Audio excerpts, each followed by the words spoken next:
Alors bonjour frères et sœurs en Christ à travers le monde. Je vous salue dans le nom puissant et merveilleux de notre Seigneur et Sauveur Jésus-Christ, qui est mort et ressuscité pour notre justification et qui est assis à la droite du Père Céleste. Donc aujourd'hui je venais encore une fois de plus avec un enseignement portant sur le thème de se soumettre à Dieu. Donc soumettons-nous, vu que c'est un devoir collectif, c'est un devoir qui incombe tout chrétien à travers le monde. Donc, toute personne qui se dit chrétien doit se soumettre à Dieu. Donc, ça, c'est le devoir de tout chrétien. Nous devons nous soumettre à la puissance de Dieu. Donc, raison pour laquelle le thème de cet enseignement, c'est soumettons-nous à Dieu. Et alors, il est question de comprendre pourquoi il faut se soumettre à Dieu. Parce que lorsque nous voyons la soumission à Dieu, il est clair qu'il faut rentrer dans plusieurs détails pour le comprendre parce que la soumission à Dieu, c'est dans plusieurs angles. Et il est question d'entrer dans des angles assez précis pour comprendre pourquoi est-ce qu'il faut se soumettre à Dieu et comment est-ce qu'il faut se soumettre également à Dieu. Donc, se soumettre à Dieu veut tout simplement, dans le cadre de cet enseignement aujourd'hui, il s'agit en fait de supporter, d'accepter la volonté de Dieu contre notre volonté. Donc, c'est ça le but de cet enseignement. Apprendre justement à accepter la volonté de Dieu, à accepter tout ce qui nous arrive, même si ça ne nous arrange pas. Donc, cet enseignement est là pour nous porter à ce niveau, pour nous amener à ce niveau de compréhension de la parole de Dieu ou à ce niveau justement spirituel qu'on doit tous aspirer.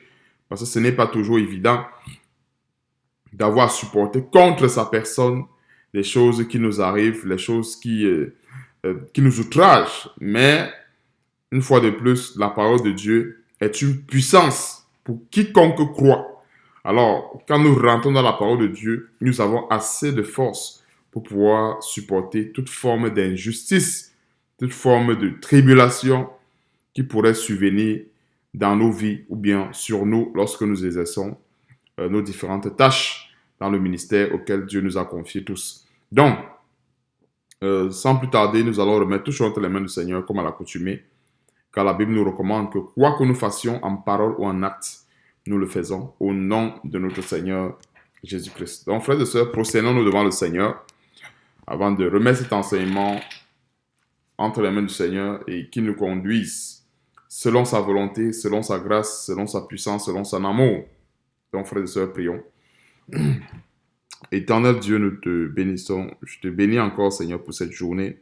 Je te bénis déjà pour les frères et sœurs à travers le monde qui vont regarder cet enseignement, qui vont se dépouiller de leur volonté et se revêtir de la tienne.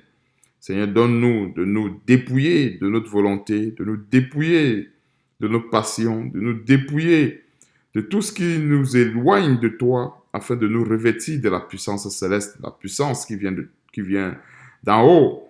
Merci Seigneur Dieu de nous éclairer encore en ce jour dans ces paroles que tu as prévues pour nous, de nous éclairer encore en ce jour dans ces enseignements que tu as prévus pour nous. Et surtout, sois béni, sois glorifié pour toutes choses, Père éternel. Et c'est dans le nom puissant de notre Seigneur Sauveur Jésus-Christ que je t'ai prié. Amen. Amen, frères et sœurs. Le texte de base, c'est dans 2 Corinthiens chapitre 12. 2 Corinthiens chapitre 12. Donc, tournons nos Bibles dans 2 Corinthiens chapitre 12. Donc, il est question de voir le modèle des apôtres. Et en général, on ne peut pas marcher dans la foi en Jésus-Christ. On ne peut pas marcher victorieusement dans cette foi-ci si on ne prend pas référence chez ceux qui ont également persévéré dans cette foi. Voyons un peu. Maintenant, même la Bible nous recommande imiter la patience de ceux qui ont marché avec Dieu, imiter la foi de ceux qui ont persévéré dans l'alliance avec Dieu. Et raison pour laquelle nous devons toujours avoir référence ces gens-là, c'est-à-dire les apôtres. Et dans l'Ancien Testament, il s'agit des prophètes qui ont annoncé la grâce. Donc, on a toujours référence ces gens parce que nous mangeons le même pain. On va dire ça comme ça. Nous mangeons le même pain. 2 Corinthiens chapitre 12 à partir du verset 1, dans le texte de base du verset 1 au verset 10. Je vais le lire rapidement et puis je ferai un résumé bref d'après ce que le Seigneur justement mettra dans mon cœur. Il faut se glorifier, cela n'est pas bon. J'en viendrai néanmoins à des visions et à des révélations du Seigneur. Je connais un homme en Christ qui fut, il y a 14 ans, ravi jusqu'au 3e ciel. Si ce fut dans son corps, je ne sais. Si ce fut hors de son corps, je ne sais. Dieu le sait. Verset 3. Et je sais que cet homme se fut dans son corps ou sans son corps, je ne sais. Dieu le sait. Fut, verset 4, enlevé dans le paradis et qu'il entendit des paroles ineffables qui n'est pas permis autant pour moi à un homme d'exprimer. Je me glorifierai d'un tel homme, mais je me glorifierai d'un tel homme, pas pour moi, je me glorifierai d'un tel homme, mais de moi-même je ne me glorifierai pas, sinon de mes infirmités. Vous voyez un peu, l'apôtre Paul, nous voyons avec toute l'humilité qu'il a envers le Seigneur, il a reçu des grandes révélations. Il y a plusieurs aujourd'hui qui se seraient enorgueillis à cause des révélations qu'ils ont reçues, et c'est pour ça que, si on remarque bien, Dieu donne les talents à chacun, il le donne progressivement. Il y a des chrétiens que s'ils reçoivent directement 3, 4, 5, ils vont se perdre, ils vont commencer à se glorifier. Ils vont commencer à se prendre pour des dieux. Il y a des gens même qui ont reçu même le quart du talent, mais ils sont déjà dans l'orgueil. Mais regardons comment l'apôtre Paul a reçu des grandes révélations. Et même jusque-là, il se soumet à la volonté de Dieu. C'est comme ça que nous devons être. Le plus nous nous approchons de Dieu, le plus Dieu nous remplit, le plus on doit se soumettre. C'est ça. Ne soyons pas de ce genre de chrétiens quand ils s'approchent de la volonté, quand ils commencent à s'approcher de la volonté de Dieu, ils pensent qu'ils sont quelque chose, ils commencent à s'enorgueillir. Il faut se soumettre à la volonté de Dieu.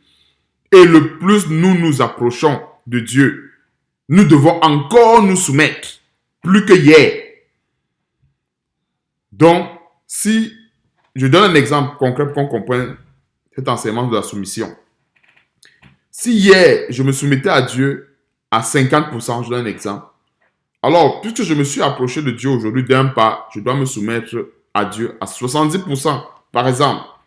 Demain, je dois me soumettre à Dieu à 80%. Après-demain, 90%, jusqu'à atteindre 100%. Vous voyez un peu. Donc, c'est ça la véritable grâce. Au fur et à mesure que nous nous approchons à Dieu, nous nous soumettons à Dieu. Et regardez un exemple d'Apocalypse. On voit les 24 vieillards qui sont au ciel, qui se prosternent devant Dieu et devant l'agneau. Ils se prosternent, ils sont soumis. Et c'est sur ce chemin que nous sommes en train de marcher. Et nous aussi, par la grâce de Dieu, quand on sera ceux qui vont persévérer jusqu'à la fin, je précise toujours, pour ceux qui vont persévérer jusqu'à la fin, et qui vont être au ciel, plus tard, avec notre Seigneur Jésus-Christ et notre grand Dieu, on va se prosterner. Et pourtant, pour arriver là-bas, on va dire, c'est l'apogée. C'est le haut niveau. Mais on va dire en fait, non seulement on va se prosterner devant le Seigneur, on sera soumis totalement à Dieu, mais de l'autre côté, on ne ressentira même pas ça. Enfin, ce serait un bonheur. Donc regardons comme un bonheur, comme un privilège, comme une joie immense, le fait qu'il faut se prosterner devant le Seigneur. Et pourquoi est-ce que Dieu nous enseigne la soumission? C'est pour nous préparer pour le ciel. Est-ce qu'au ciel, tout le monde sera soumis à Dieu? Tout le monde, y compris le Fils lui-même. Tout le monde va se prosterner devant le Seigneur, devant le Fils. Comme je disais, en fait, pour ouvrir une petite parenthèse, aujourd'hui, Jésus-Christ, le Seigneur, a reçu le mandat de son Père, de notre Dieu, notre Père Céleste aussi également, de gérer l'Église. C'est pour ça qu'il est le chef de l'Église. C'est lui le gestionnaire, le souverain sacrificateur, le souverain pasteur. Dieu l'a établi pour gérer toutes les choses de Dieu. Mais quand nous voyons dans 1 Corinthiens chapitre 15, je ne me trompe pas à partir du verset 27 à 28, on voit que après avoir soumis, après toute chose, il sera lui-même soumis au Père. Vous voyez un peu, après avoir bien géré les choses du Père, après avoir moissonné les choses du Père, lui-même, il va remettre tout entre son Père, disant, voilà, j'ai bien géré ce que tu m'as donné de gérer, alors je te remets tout. Et moi-même, je me soumets aussi autant pour moi à toi, avec mes autres frères. C'est ce que la Bible nous révèle. Donc c'est pour nous montrer que au ciel, regardons, ça va être la soumission. Donc, regardons que les épreuves que nous avons ici-bas sont là pour nous préparer pour le ciel. Voilà comment nous devons regarder cela. Et nous devons être fiers, contents de traverser ces épreuves pour aller au ciel. Donc, on va continuer. Je me glorifiais d'un tel homme, mais moi-même, je ne me glorifiais pas, sinon de mes infimités, arrivant à un niveau où on se glorifie du fait qu'on est faible.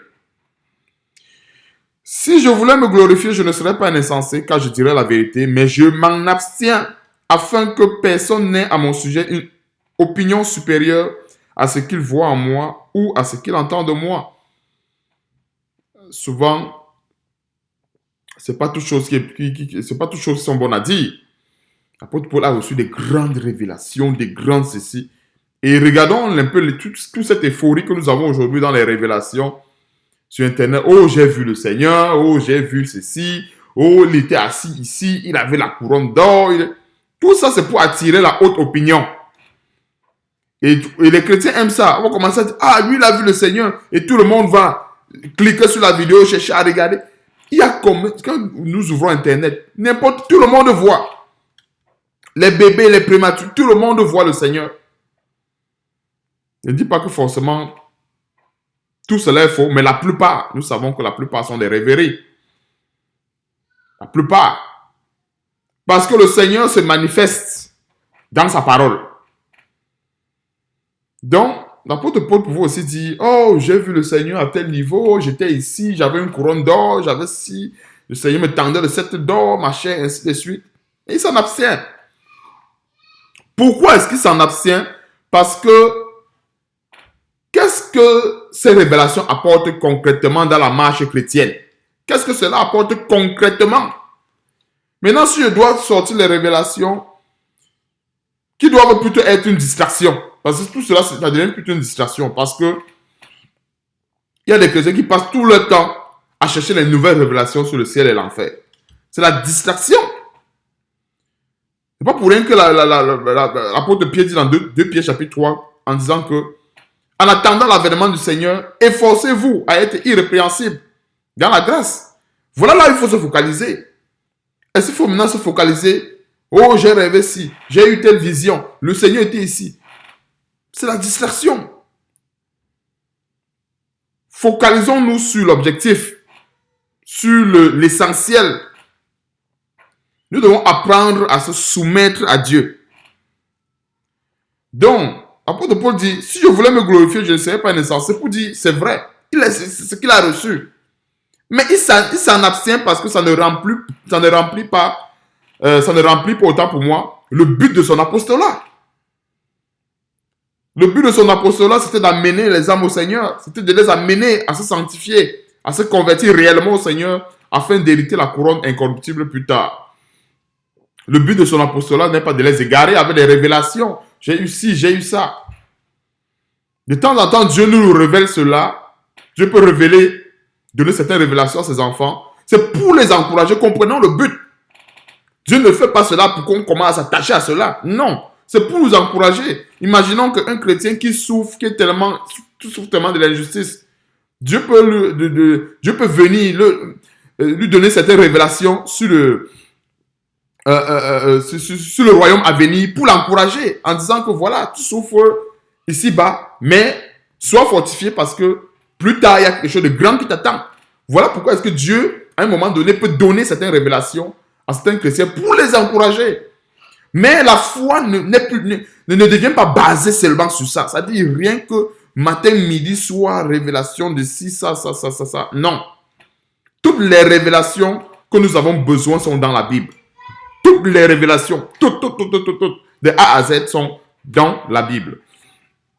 Donc, verset 6, si je voulais me glorifier, je ne serais pas un insensé, car je dirais la vérité, mais je m'en abstiens afin que personne n'ait à mon sujet une opinion supérieure à ce qu'il voit en moi ou à ce qu'il entend de moi. C'est ce que je disais tantôt. Il s'en abstient parce que si ça ne remplit pas le but pour lequel il a été envoyé, ça ne sert à rien. Ça va plutôt éloigner les gens de l'objectif, les distraire. Verset 7. Et pour que je ne sois pas en fait d'orgueil, à cause de l'excellence de ces révélations, il m'a été mis une écharpe dans la chair, un ange de Satan pour me souffleter et m'empêcher de m'enorgueillir. Verset 8. 3 fois j'ai prié le Seigneur d'éloigner de moi, et il m'a dit, ma grâce te suffit, car ma puissance accomplit dans la faiblesse. Je me glorifierai donc bien plus volontiers de mes faiblesses, afin que la puissance de Christ repose en moi. C'est pourquoi je me plais dans les faiblesses, dans les outrages, dans les calamités, dans les persécutions, dans les détresses pour Christ. Car quand je suis faible, c'est alors que je suis fort. Amen. Tout chrétien devait confesser cette parole. À savoir, c'est pourquoi je me plais dans les faiblesses, dans les outrages, dans les calamités, dans les persécutions, dans les détresses pour Christ. Car quand je suis faible, c'est alors que je suis fort. Donc nous devons rechercher cette faiblesse. Alors, cette faiblesse se trouve où? Dans la chair. La faiblesse dont nous parlons se trouve dans la chair du chrétien. Nous devons être faibles dans la chair afin que Dieu nous fortifie selon l'esprit.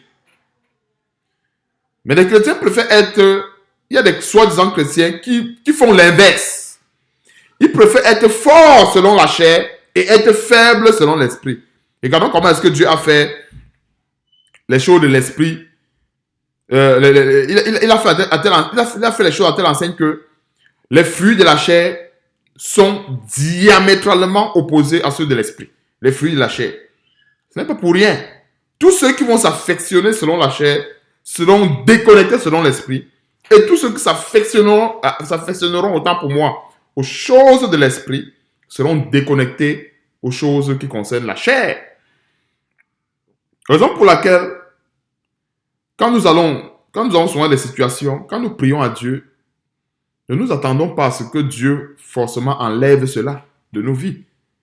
Qui sait, ça peut être une écharde.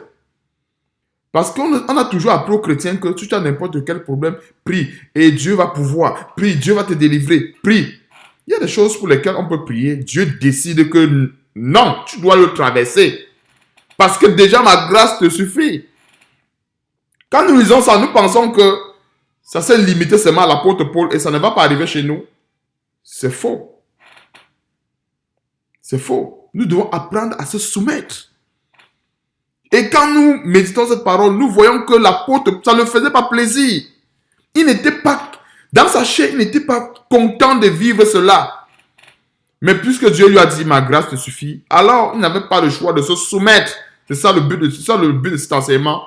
Apprendre à se soumettre à Dieu. Soumettons-nous à Dieu. Je traverse cette situation, ça ne m'arrange pas.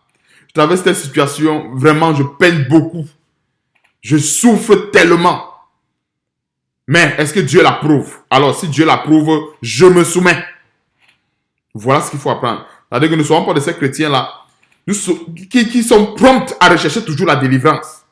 Prompts à rechercher toujours, Seigneur, délivre-moi, enlève ceci, enlève cela, enlève. Je ne dis pas que la délivrance devient une mauvaise chose. Ce n'est pas ce que je suis en train d'enseigner. Je ne suis pas en train de dire, je précise bien, il ne faut pas que ça crée la confusion dans l'esprit des uns et des autres. Je ne dis pas que rechercher la délivrance est une mauvaise chose. Mais cependant, nous devons discerner quelles sont les choses de l'esprit et ceux de la chair. C'est sûr qu'en ce qui concerne les œuvres de la chair, il n'y a rien à faire. Il n'y a rien à faire. On ne doit même pas commencer à réfléchir là-dessus. On doit rechercher la délivrance de tout ce qui concerne la chair. Tout ce qui concerne la chair. Mais quant à ce qui concerne les persécutions et les épreuves, il faut discerner. Quand je dis il faut discerner, quand le Seigneur nous amène à discerner selon les Écritures, c'est pour nous faire comprendre que il y a des persécutions que nous devons traverser pour être transformés. Donc Dieu n'enlèvera pas une persécution ou une tribulation qui doit nous amener à la perfection. Sinon, on n'y arrivera jamais. Mais par contre, les persécutions qui ne rentrent pas dans ce cursus, Dieu peut l'enlever. Je le précise bien, j'apporte encore une grande précision pour qu'on comprenne en quelque sorte comment est-ce que Dieu se révèle à nous dans la Bible. Des épreuves, des persécutions qui ne sont pas là pour nous amener à la perfection, Dieu peut les enlever. Dieu peut nous épargner de cela. Parce que ça ne rentre pas dans notre processus de transformation. Et n'oublions pas que quand nous nous convertissons à Christ, quand nous rentrons dans la grâce, nous sommes dans le processus de transformation chaque jour, de gloire à gloire, à l'image de Jésus-Christ.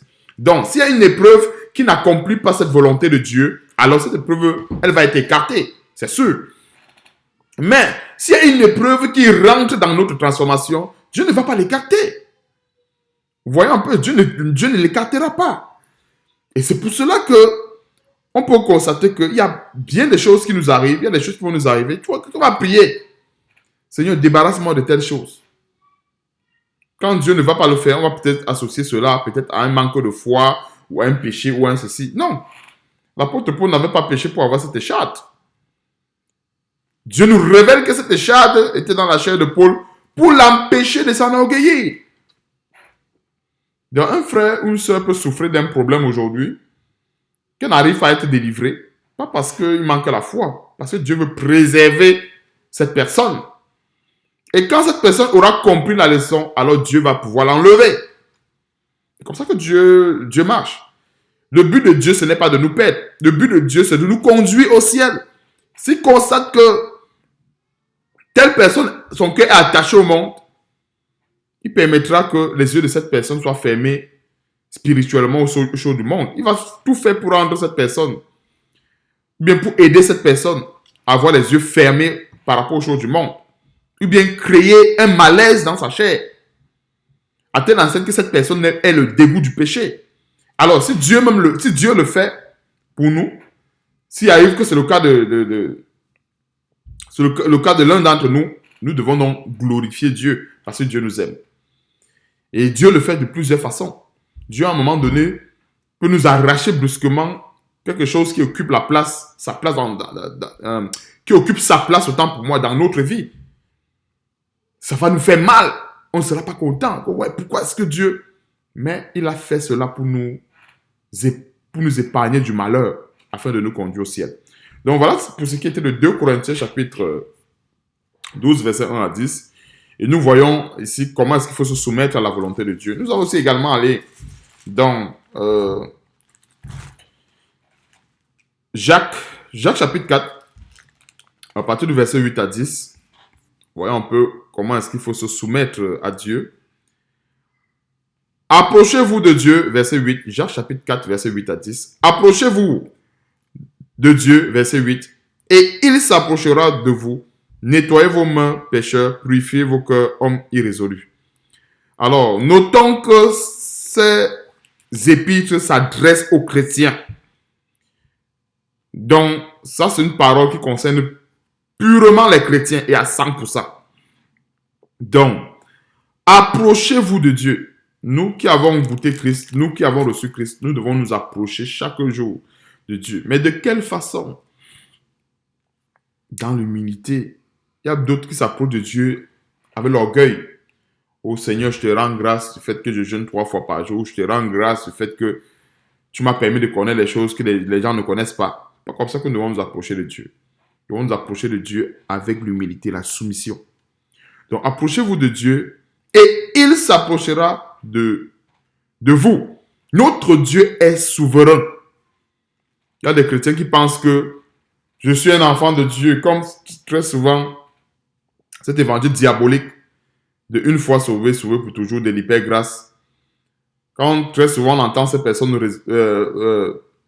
raisonner avec la parole de Dieu, on a souvent l'impression que pour eux, c'est Dieu qui doit les supplier.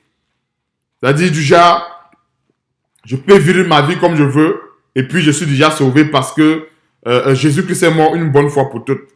Donc pour lui, c'est que il peut pécher, il peut tout faire, mais Dieu sera tout derrière lui comme un enfant. Ah, je vais te sauver, je vais te sauver. Nous devons nous approcher de Dieu. Et on ne peut pas s'approcher de Dieu sans se dépouiller. Ça, il faut qu'on oublie. ne peut pas s'approcher de Dieu sans se dépouiller. C'est impossible. Dieu, c'est la lumière, la puissance, la justice. Je prends peut-être un exemple. Quand on veut peut-être aller devant un juge ou bien aller devant une autorité de l'État, on se rassure qu'on est conforme. Qui est déjà parti devant une autorité en étant sale, avec les habits déchirés? Mais c'est le gardien même qui va te... C'est le vigile à l'entrée qui va te chasser. Imaginons quelqu'un qui part... une autorité suprême, le président de la République a validé son audience. Il a un rendez-vous avec le président de la République. Il arrive au niveau du secrétariat. Il est là, totalement sale, avec des haillons, avec la boue sur lui. Il ne va même pas arriver au secrétariat. Je ne peux même pas aller au secrétariat. Il n'arrivera même pas au secrétariat. À la porte d'entrée, on va dire, monsieur, allez vous laver. Allez vous habiller conformément, vous venez. C'est-à-dire, le cas où il n'est pas lavé, il est tout sale. On va dire, non, allez, on ne vient pas à la présidence comme ça.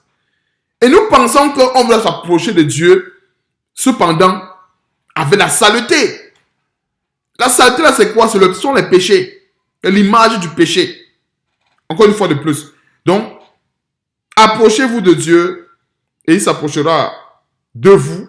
Nettoyez vos mains, pécheurs, purifiez vos cœurs, hommes irrésolus. La suite du verset donne comment est-ce qu'il faut s'approcher de Dieu. Il y a des chrétiens qui s'empressent. On veut s'approcher de Dieu. On ne se soucie même pas. Est-ce que notre état spirituel nous permet de nous approcher de Dieu? Avant de s'approcher de Dieu, nous devons nous rassurer que nous sommes dans un état spirituel, nous sommes dans un état de pureté. Si on n'est pas dans cet état de pureté, demandons au Seigneur de nous purifier par son sang, de nous nettoyer. Et là maintenant, on entre dans son palais. Verset 9, sentez votre misère, soyez dans le deuil et dans les larmes, que votre rire se change en deuil, votre joie en tristesse. Verset 10, humiliez-vous devant le Seigneur et il vous élèvera. Encore une fois de plus, nous devons nous humilier, nous soumettre au Seigneur afin qu'il nous élève. Et on a l'apôtre Paul, on a vu avec 2 Corinthiens chapitre 12, verset 1 à 10, comment est-ce qu'il faut se soumettre à un niveau. Parce que quand on parle de se soumettre à Dieu, c'est le superlatif. Vous voyez un peu, c'est le superlatif. C'est vraiment, c'est vraiment grand. C'est le superlatif. Il n'y a pas plus grand que se soumettre. Parce que se soumettre en quelque sorte veut dire ma volonté ne compte pas. Tout ce que Dieu me dit, ça m'arrange, je fais. Ça ne m'arrange pas, je fais. Je ne cherche même pas à savoir si ça m'arrange. De savoir si ça m'arrange n'est même pas. C'est pas dans la soumission. Quand on doit être soumis, c'est ça. On ne cherche même pas à savoir. Dieu a dit que je dois me soumettre, alors je me soumets, un point, un trait. Donc, je ne cherche même pas à savoir si ça m'arrange ou si ça ne m'arrange pas. Donc, on va aussi également aller voir un passage dans 1 Pierre, chapitre 5 au verset 6. Verset 6 au verset 7. Voyons un peu comment il faut se soumettre à Dieu. Il faut se coucher devant le Seigneur. 1 Pierre, chapitre 5, verset 6 à 7. Humiliez-vous donc sous la main puissante de Dieu afin qu'il vous élève au temps convenable. Il y a des chrétiens qui sont pressés d'élévation. Ils se soumettent aujourd'hui, ils attendent l'élévation demain. Ils attendent l'élévation après 10 jours. Non. Pour ne pas avoir l'AVC, pour ne pas avoir le cœur troublé, quand nous nous soumettons à Dieu, n'attendons rien là, ou bien même aujourd'hui. Notre élévation, nous savons que la plus grande élévation est celle qui est à venir. Ça, c'est pour ne pas avoir un certain crise cardiaque, parce qu'il y a des chrétiens, en fait, qu'on les a toujours enseigné que oui, va, soumets-toi à Dieu, parce que demain, Dieu va te... Et tu vois un peu la calculatrice que certains chrétiens s'approchent avec Dieu. Il vient, il se soumet parce qu'il espère que d'ici 2-3 mois, il va avoir l'élévation. Non. Il y a une seule élévation qui est d'un grand prix devant le Seigneur. C'est cette élévation qui est à venir. C'est la seule qui est d'un grand prix. Les autres élévations sont des bonus. Si Dieu donne à un chrétien d'avoir un meilleur boulot aujourd'hui, ok, gloire à Dieu. Mais est-ce que je vais me soumettre à Dieu parce que j'attends cela? Non. Je me soumets à Dieu parce que j'attends une couronne incorruptible dans le ciel. Je me soumets à Dieu parce que je veux être enlevé plus tard avec Jésus-Christ afin de faire partie de ceux qui vont jouir de sa moisson abondante. Voilà pourquoi je dois m'évertuer à me soumettre à Dieu. La Bible ne dit-elle pas dans Colossiens chapitre 3 que nous devons rechercher les choses d'en haut et non celles qui sont sur la terre. Donc les chrétiens qui ont été lavés, purifiés, délivrés de leurs péchés veulent maintenant se soumettre à Dieu parce qu'ils attendent de l'élévation. Est-ce que l'élévation est au ciel? Ou est-ce que l'élévation, entre guillemets, la promotion du travail, l'obtention de ceci, l'obtention des diplômes ou d'un visa pour la France, ça fait partie des choses d'en haut? Non! Je ne dois pas me soumettre à Dieu parce que je veux avoir le visa pour la France, pour les États-Unis, ou pour l'Europe, ou parce que je cherche un meilleur boulot. Je ne me soumets pas à Dieu pour ça. Mais s'il arrive que Dieu me donne le visa pour les États-Unis ou pour la France, gloire à Dieu, tout simplement. Dieu a eu pitié de moi, il a vu que bon, il faut aussi également qu'il me fasse légèrement progresser, certainement en fonction des tâches qui m'attendent. Ou bien en fonction des tâches qu'il a prévues, ou bien ou en fonction des besoins du ministère, par exemple. Mais on ne doit pas se soumettre à Dieu parce qu'on attend cela. Mais on doit se soumettre à Dieu plutôt parce que on aspire aux choses d'en haut, aux choses du ciel. Et c'est comme ça qu'on sera délivré de l'impatience, délivré des nuits sans sommeil. Tu vois, c'était soi-disant chrétien qui restait pas ce temps à réfléchir. Ça fait tel nombre de jours que j'ai fait ceci, tel nombre de jours que j'ai jeûné, Dieu ne m'a pas encore répondu. Tu veux que Dieu te réponde comment? Dieu te répond certainement chaque jour, mais tu n'arrives pas à comprendre la réponse que Dieu te donne parce que tu attends une réponse qui est physique. Dieu en te dit, ma grâce te suffit, mais toi, tu veux voir ton visa pour les États-Unis. Oh, Dieu te dit, ma grâce te suffit. Donc, voilà autant de choses que nous pouvons comprendre lorsqu'il faut qu'on se soumette à Dieu.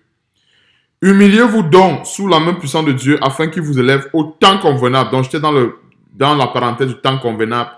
Pour nous, le temps convenable, vraiment, le meilleur temps convenable pour nous, c'est quand le Seigneur reviendra. Ou un peu, nous devons apprendre à mettre la barre un peu plus haute. Maintenant, dans ces entre-temps, Dieu permet qu'on ait ci, qu'on ait ça. Ok, ce sont des bonus. Mais nous, on doit mettre la barre aussi. On doit mettre la barre très haut. C'est-à-dire que ne soyons pas de ces chrétiens-là qui mettons la barre sur les choses de la terre. Non, mettons notre base avec les choses qui sont dans le ciel. Et déchargez-vous sur lui de tous vos soucis, car lui-même prend soin de vous. Ouais, encore une fois, de plus se soumettre à Dieu. On ne doit pas s'inquiéter, on ne doit pas se morfondre. On doit décharger sur lui tous nos soucis. Alors, ce n'est pas parce qu'on décharge sur lui tous nos soucis qu'il doit résoudre tous nos soucis. Ne soyons pas dans la confusion en ce qui concerne ce verset. Ce n'est pas parce que nous devons décharger sur lui tous nos soucis qu'il doit résoudre forcément tous ses soucis. On a vu le cas de 2 Corinthiens chapitre 12, versets 1 à 10. On décharge tout, normalement, et nous laissons le soin à Dieu de décider ce qu'il doit enlever et ce qu'il doit laisser. Ne soyons pas de ces chrétiens quand on décharge tous nos soucis à Dieu. Oh Seigneur, oui, c'est vrai, tu as guéri mon père, tu as guéri ma mère, mais mon visa pour les États-Unis, je n'ai pas toujours reçu. J'attends que tu me donnes le visa pour les États-Unis. Mais attends, tu attends quoi? Dieu a guéri ton père, il a guéri ta mère. Ça suffit. C'est pas encore le temps que tu aies ton visa pour les États-Unis, par exemple.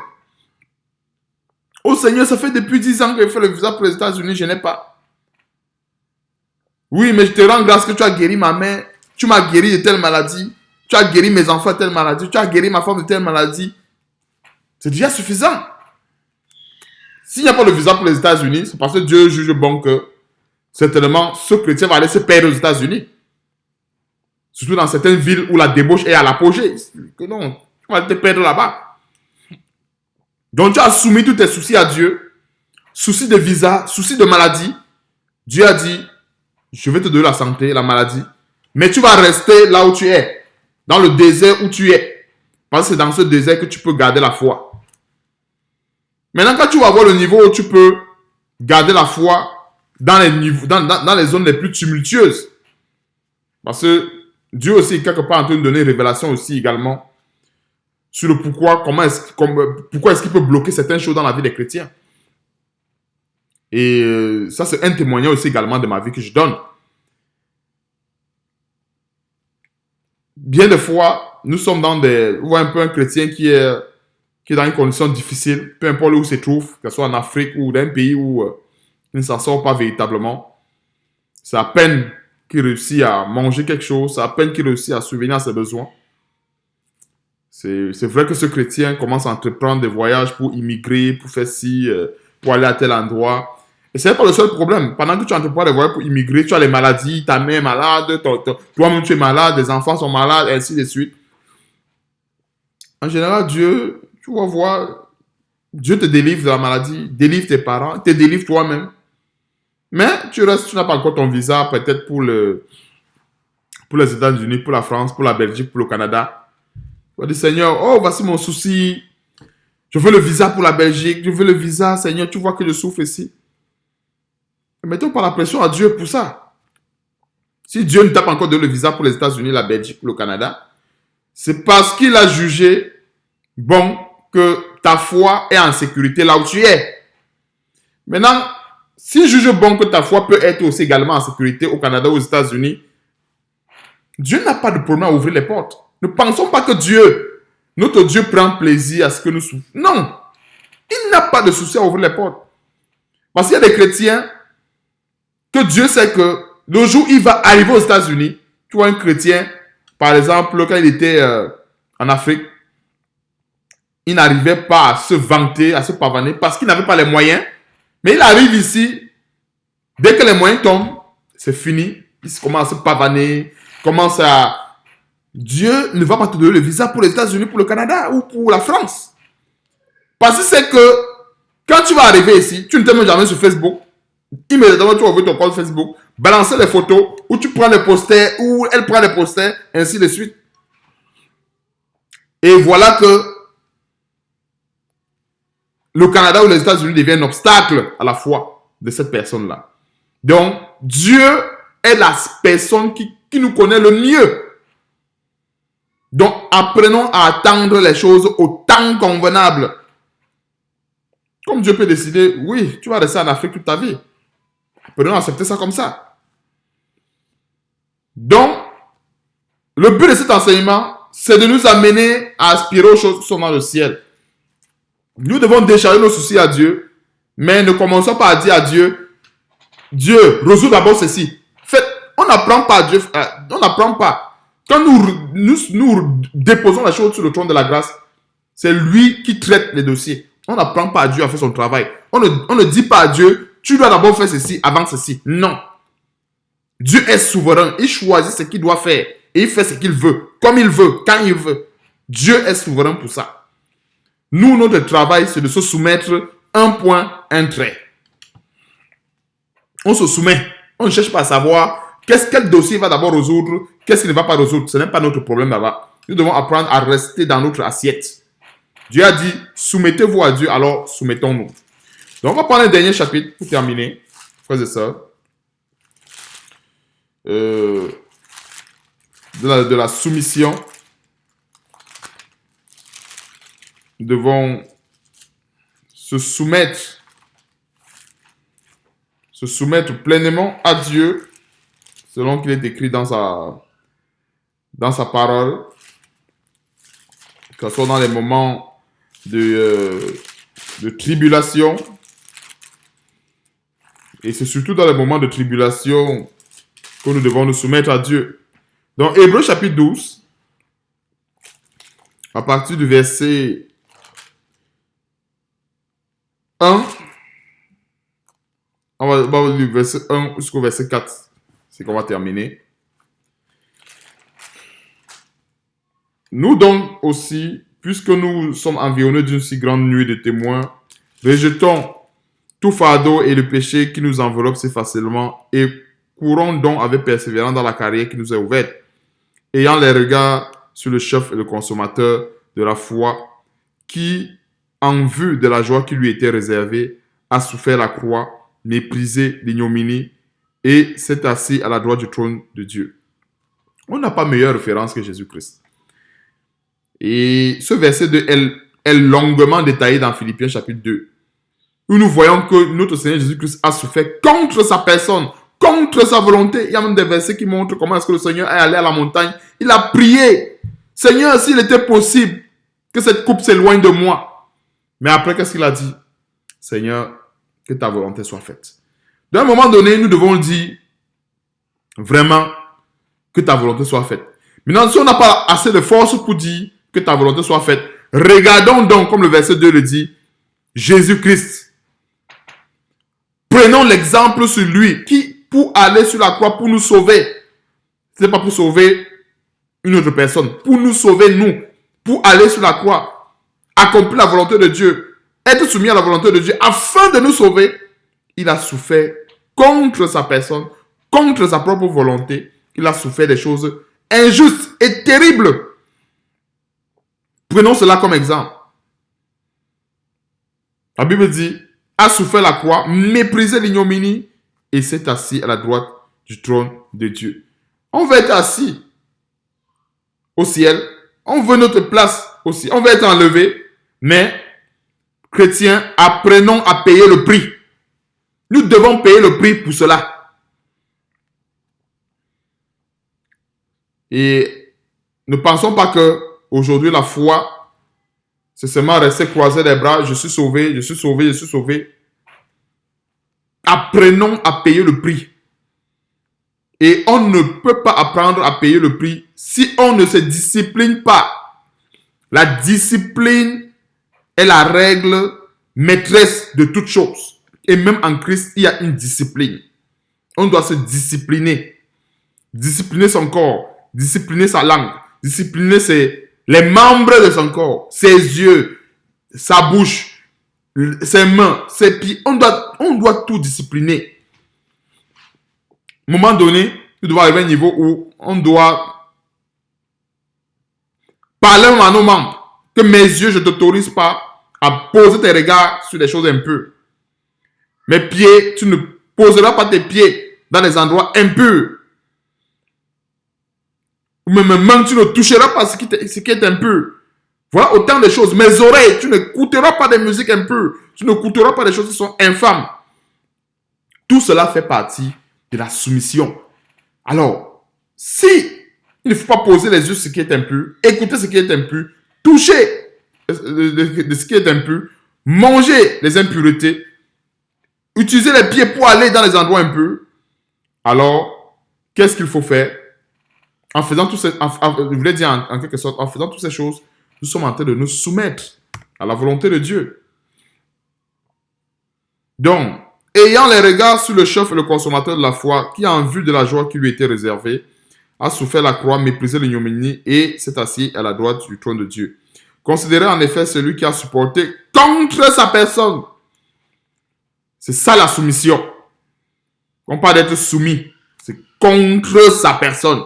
Ça ne te plaît pas, mais tu dis, parce que Dieu a décidé ainsi, j'accepte. Considérez en effet celui qui a supporté contre sa personne une telle opposition de la part des pécheurs, afin que vous ne vous lassiez point l'âme découragée. Afin que vous ne vous lassiez point. Chrétiens, on ne doit pas se lasser. On ne doit pas se fatiguer. Nous ne devons point avoir, même seulement pour une seule seconde, avoir le découragement qui vient dans notre cœur. Ce n'est pas parce que on souffre le mépris, on souffre l'ignominie, qu'il faut se décourager. Nous devons accepter cela comme le prix. Accepter cela comme le sacrifice de bonne odeur devant Dieu pour aller justement au ciel. Verset 4. Vous n'avez pas encore résisté jusqu'au sang en luttant contre le péché. Au dernier verset. Vous n'avez pas encore résisté jusqu'au sang. Nous devons nous dire que tant que nous sommes vivants, on n'a pas encore tout vu. Voyons un peu. Souvent, nous pensons qu'on a déjà tout vu. Le lendemain, tu vois autre chose, tu dis que waouh, je pensais que j'avais tout vu, mais ceci me dépasse. Tant que nous sommes vivants, ne disons pas qu'on a tout vu. On n'a encore rien vu tant qu'on est vivant. C'est parce que Dieu a des choses à nous montrer, à nous exposer. Et c'est pour ça qu'il nous maintient en vie. Et nous devons avoir le regard sur le chef et le consommateur de la croix. Lui qui nous a enseigné de long en large la soumission. On ne peut pas comprendre la soumission comme il faut si on ne regarde pas l'exemple de Jésus-Christ et les apôtres. Tous ceux, les prophètes qui ont parlé de la part de Dieu, Jérémie, Ézéchiel, tous ces prophètes, il y a même un prophète à qui Dieu a dit, épouse une prostituée. Tu vois, le prophète ne pouvait pas dire, non Dieu, ce que tu me demandes est impossible. Comment tu me demandes d'épouser une prostituée? Comment tu me demandes de faire ceci? Dieu a dit, épouse une prostituée. Il a fait. Imaginons que Dieu dise à un chrétien, épouse une prostituée, pour que le chrétien comprenne comment est-ce qu'il a mal quand les autres chrétiens pêchent. Dieu ne nous a jamais demandé de faire ça. Mais il a fait ça avec les prophètes qui ont prophétisé sur la grâce pour les faire comprendre que regarde, toi mon serviteur, quand je te demande d'aller prophétiser contre telle nation, il ne faut pas que tu commences à avoir, comment est-ce que je dois expliquer ça, une certaine, je ne sais pas si je dois dire compassion. Vous voyez un peu quand quelqu'un va pour porter un message devant le peuple, il peut être séduit par cette compassion que moi je dirais en quelque sorte diabolique. Vois un peu, tu as pitié de quelqu'un parce que tu te dis, oh le message est trop dur pour elle, ainsi de suite. Et pourtant la personne, quand il faut pécher contre Dieu, elle n'a pas pitié de Dieu. La personne ne se soucie même pas du fait que le péché là tourmente Dieu. Isaïe 41 nous révèle comment le péché tourmente. Nous devons être conscients que les péchés tourmentent Dieu. Et c'est pour cela que c'est bien important pour nous chrétiens de se soumettre à Dieu. Donc, j'en ai terminé autant pour moi ainsi. Soumettons-nous à Dieu afin qu'il nous élève au temps convenable. Et disons nous chrétiens que le temps convenable n'est pas sur la terre. Si un chrétien doit se soumettre à Dieu pour que son temps convenable soit sur cette terre, ou bien pour que son élévation soit sur cette terre, qu'il sache qu'il n'est pas sur le chemin de la persévérance. Donc, soumettons-nous à Dieu parce que Dieu a dit, soumettons-nous à lui. Et il est juste et bon pour choisir le temps convenable. Ce n'est pas notre domaine. On n'a même pas besoin d'aller chercher quel est même ce temps convenable. Non, on n'a pas besoin. Le temps convenable, c'est ça qu'on appelle le mystère de la parole de Dieu. Dieu seul connaît le temps convenable. Donc, soyons bénis et que Dieu nous donne, encore une fois de plus, cette foi agressive, cette foi expressive que nous devons avoir dans la soumission à sa parole, dans le fait qu'il faut supporter les injustices. Parce que supporter les injustices de ce monde, c'est également se soumettre à Dieu, accepter ce qui est injuste, accepter ce qui est barbare, accepter ce qui ne plaît pas à notre chair, à notre orgueil, ce qui nous déshabille, accepter cela. C'est ça, se soumettre en quelque sorte à Dieu. Donc, frères et sœurs, j'en ai terminé. Que notre Dieu soit béni, qu'il soit élevé et qu'il nous donne encore une fois de plus de mettre ces choses en pratique afin de ne pas être les auditeurs oublieux. Donc, on va rendre grâce à Dieu pour toutes choses. Et puis, plaise à Dieu, on se verra plus tard pour un autre enseignement. Dieu voulant. Prions. Éternel, nous te bénissons, nous te rendons grâce encore, Seigneur, pour cet enseignement. Je te suis infiniment reconnaissant pour le temps, la disponibilité que tu as pourvu afin que cet enseignement soit donné. Merci, Seigneur, pour le bien que cela fera à notre âme. Merci, Seigneur, pour le bien que cela fera à notre vie afin que nous appliquons chaque jour à nous soumettre à ta parole, afin que nous appliquons chaque jour à être conduits par la puissance de ton Esprit Saint et de ne rien faire par notre chair, mais d'être soumis pleinement à ta parole, être soumis pleinement à ta puissance, afin que cette puissance s'accomplisse dans nos faiblesses. Nous devons d'autant plus nous glorifier de ces faiblesses, de cette faiblesse selon la chair, afin que la puissance de Dieu s'accomplisse selon l'Esprit. Merci Seigneur Dieu pour cet enseignement encore une fois de plus, et surtout c'est dans le nom puissant de notre Seigneur Sauveur Jésus-Christ que je t'ai prié. Amen. Bye bye.